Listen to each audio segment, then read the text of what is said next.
Est-ce que c'est un casque gaming? Oui. Est-ce que je le porte uniquement parce qu'il y a un micro alors que je pourrais le faire sans? Oui. Salut à tous, bienvenue dans cette nouvelle vidéo où je vais vous donner mon avis concret, argumenté et totalement objectif de Killer of the Flower Moon, le nouveau film de Martin Scorsese qui est sorti il y a genre à peu près une semaine, alors on parle. Alors je l'ai vu mercredi dernier, donc il y a pas très longtemps, pour avoir bien le temps d'avoir mon avis complètement posé sur ce film.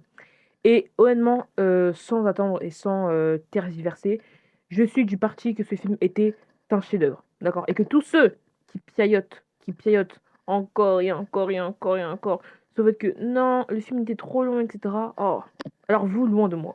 Vraiment loin de moi, en fait. Le nouveau film de Martin Scorsese, déjà pour commencer, je pense que j'ai fait une erreur en allant voir ce film, c'est que, j'ai fait l'erreur de vouloir le comparer à Oppenheimer. Parce que Oppenheimer, c'était un film, c'était aussi l'un des plus longs films de l'année. Donc, il a duré 3h01, et Killers of the Flower Moon a duré 3h30. Donc j'ai voulu faire le parallèle entre les 2 en me disant que les films se ressembleraient forcément, peut-être au moins sur le rythme, ou sur le tempo de comment ça va avancer. Pas du tout, en fait. Quand on regarde bien les films, ils n'ont rien à voir et on ne peut faire vraiment aucun parallèle entre les 2, excepté qu'ils racontent tous les 2 des histoires, qui sont assez lourdes de sens.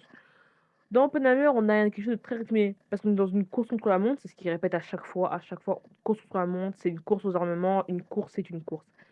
Killers of the Flower Moon, c'est littéralement une histoire, quoi. C'est une histoire, c'est l'histoire des osages, c'est l'histoire de ce peuple qui a été traité comme de la merde. Voilà, c'est toute une histoire. C'est une histoire lourde, une histoire qu'il faut beaucoup appréhender, il faut avoir beaucoup de patience pour écouter cette histoire. Et c'est quelque chose d'assez lourd, comme je me répète beaucoup. Quelque chose d'assez lourd qu'il faut bien avoir le temps de comprendre et on va vraiment faire le parallèle avec Oppenheimer parce qu'en fait, ces films n'ont rien à voir, excepté qu'ils sont très longs. Par contre, leur point commun, c'est que la première heure des 2 films, elle est pas, hyper ouf. Après, tout commence à devenir mieux à la au de dans les 2 dernières heures. Bon, pour Oppenheimer, ça commence à devenir juste plus rythmé. On voit, c'est vraiment quelque chose de plus boum, boum, boum. Alors que pour Killers of the Flower Moon, ça devenait juste plus intéressant.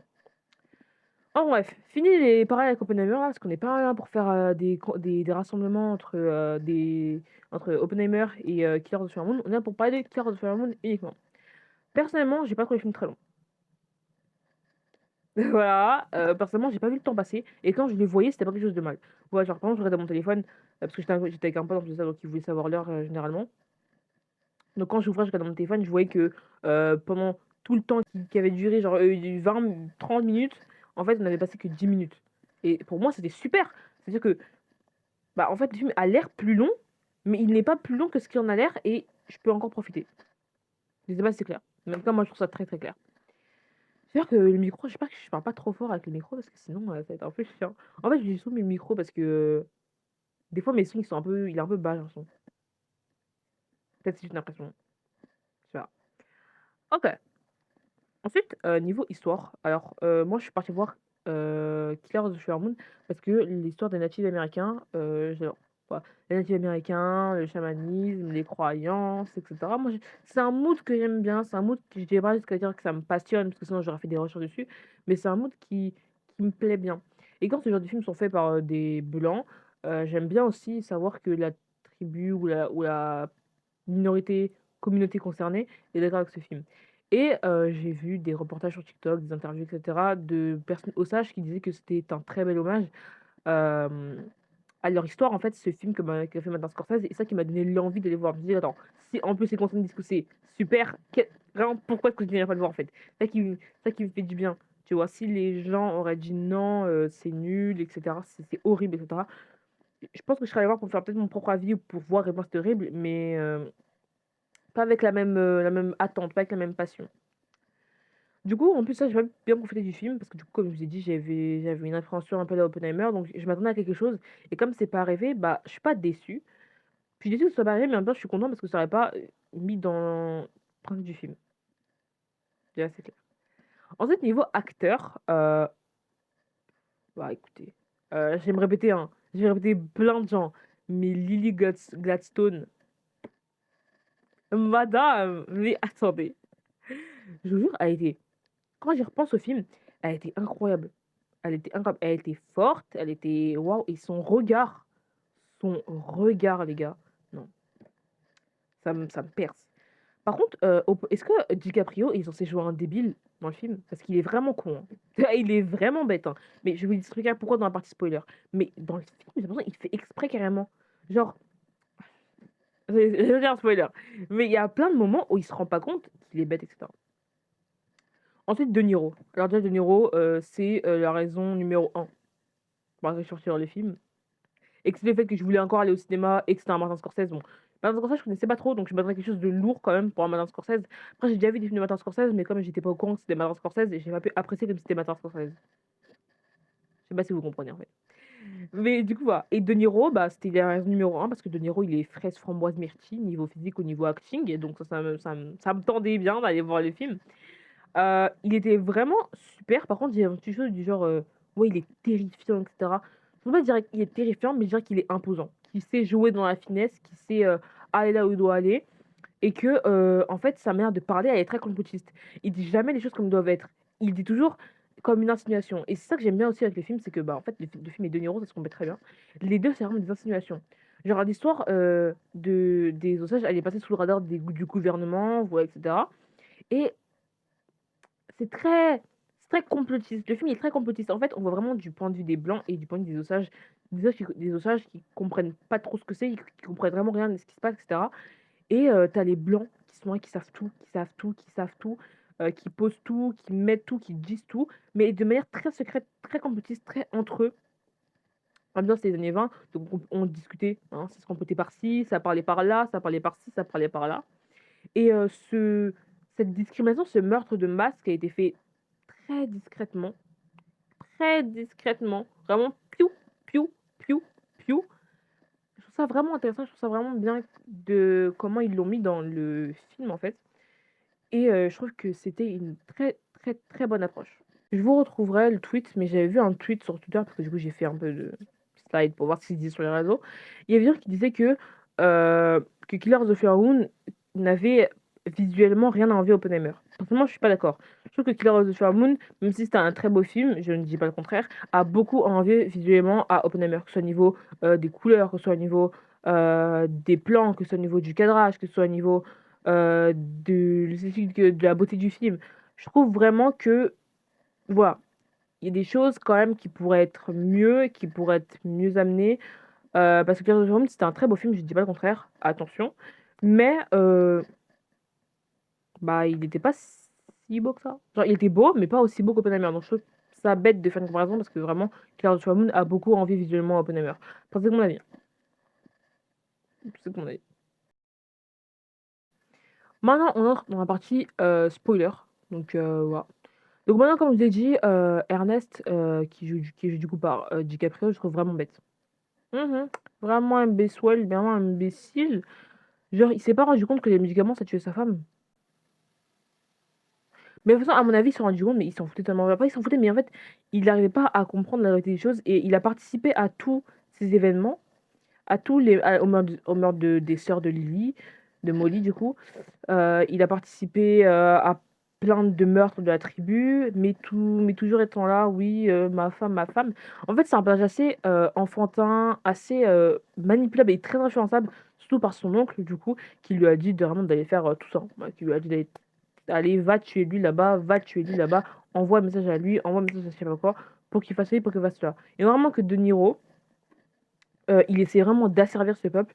Par exemple, le fait de dire, de montrer, on est toujours kawaii, toujours cute, alors que non, il n'est pas toujours kawaii, toujours cute en fait.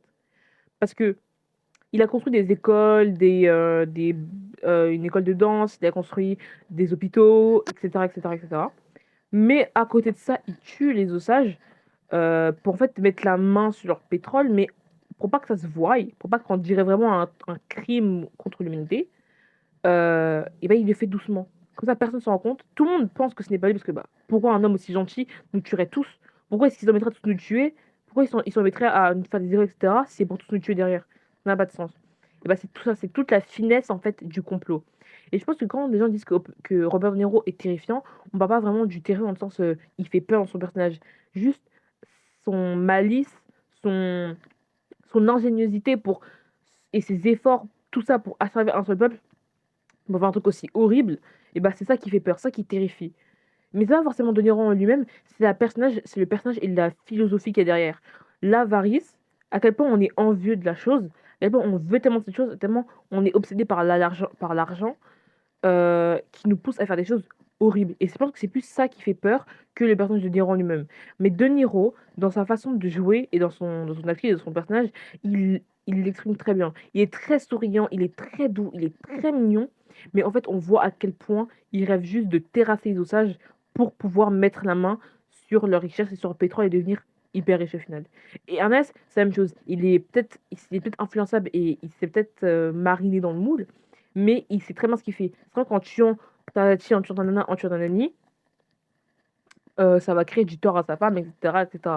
Et que même si de base il s'est pas marié obligatoirement pour l'argent, et bah finalement ça a quand même un facteur qui est rentré en cause. Et c'est quelque chose qu'on met sur le principe. Qu'on met sur le principe. Ok, d'accord, un mot très clair. C'est quelque chose quand même qui rentre, c'est un facteur important qui rentre dans l'argumentation. En fait, c'est un facteur qui c'est pour ça que le personnage d'Ernest est détestable, comme le personnage de De Niro, et le personnage du frère. Alors le frère, je n'en pouvais plus. Alors lui, je voulais vraiment j'en pouvais plus du frère.